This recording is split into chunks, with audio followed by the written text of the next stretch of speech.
जय श्री कृष्ण दोस्तों। माँ की ममता की कहानी का अगला पार्ट। पिछले भाग में आपने सुना था विमल अपनी माँ को गांव में छोड़ आता है और जिसके बाद वो सुकून भी महसूस करने लग जाता है। आगे की कहानी इस भाग में।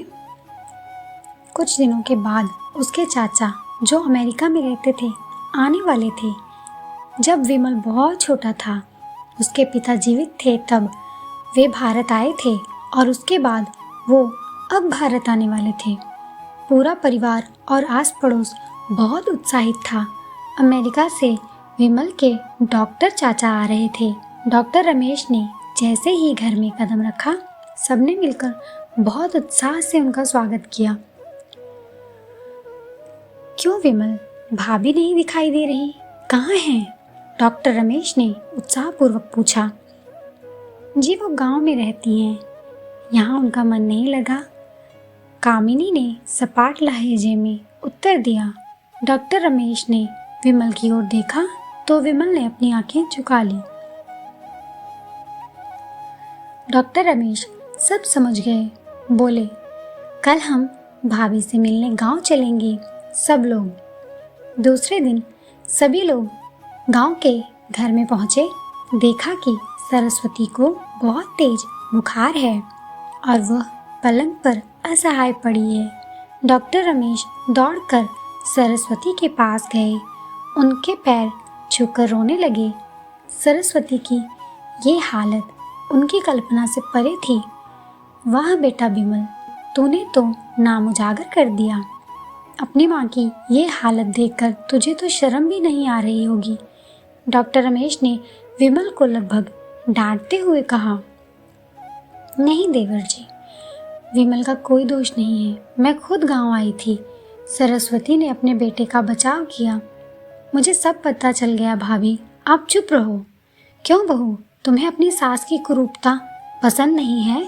समाज में तुम्हें नीचा देखना पड़ता है ना?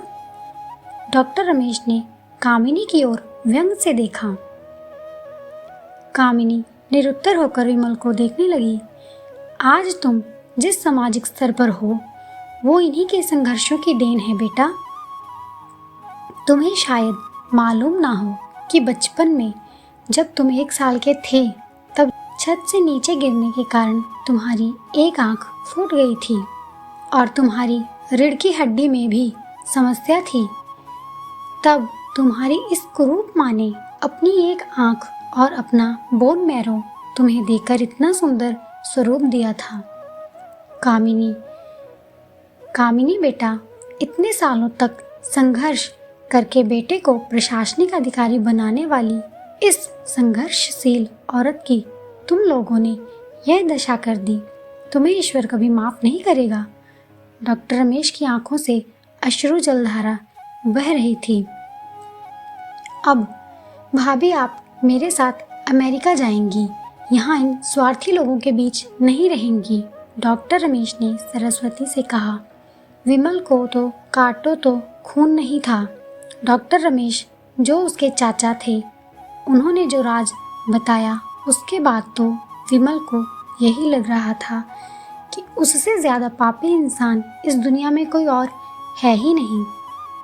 वह दौड़ता गया और माँ के कदमों से लिपट गया। माँ, मेरा अपराध अक्षम्य है। मैं जानबूझकर चुप्पी साधे रहा, आपका अपमान करवाता रहा। अब सिर्फ आप ही उस घर में मेरे साथ रहेंगी और कोई नहीं। विमल ने अग्नेय दृष्टि से अपनी पत्नी और बच्चों को देखा। कामिनी को भी बहुत पश्चाताप हो रहा था, किंतु उसकी हिम्मत नहीं हो रही थी कि वो सरस्वती से आंखें मिला पाए। सरस्वती ने कामिनी की मनस्थिति को समझकर उसको पुचकारते हुए अपने पास बुलाया और विमल को डांटते हुए कहा, खबरदार जो मेरी बहू को मुझसे अलग करने की कोशिश की, तुझे ही घर से बाहर निकाल दूंगी। कामिनी और बच्चों ने सरस्वती के पैर पकड़ते हुए अपने व्यवहार पर माफ़ी मांगी और माँ के हृदय ने सबको माफ़ कर दिया। तो देखा दोस्तों, ऐसा होता है एक माँ का हृदय। तो आशा करती हूँ आपको ये कहानी पसंद आई होगी। अगर पसंद आई हो तो ऐसी ही और कहानियों के लिए चैनल को सब्सक्राइब करें और मुझे कमेंट भी करें ताकि मुझे पता चल सके कि आप और किस तरह की कहानियाँ मैं आप लोगों के लिए लेकर आऊँ। अगर कहानी अच्छी लगी हो तो एक लाइक करें।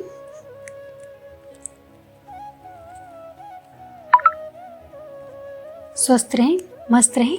मिलते हैं अगली वीडियो में। तब तक के लिए धन्यवाद।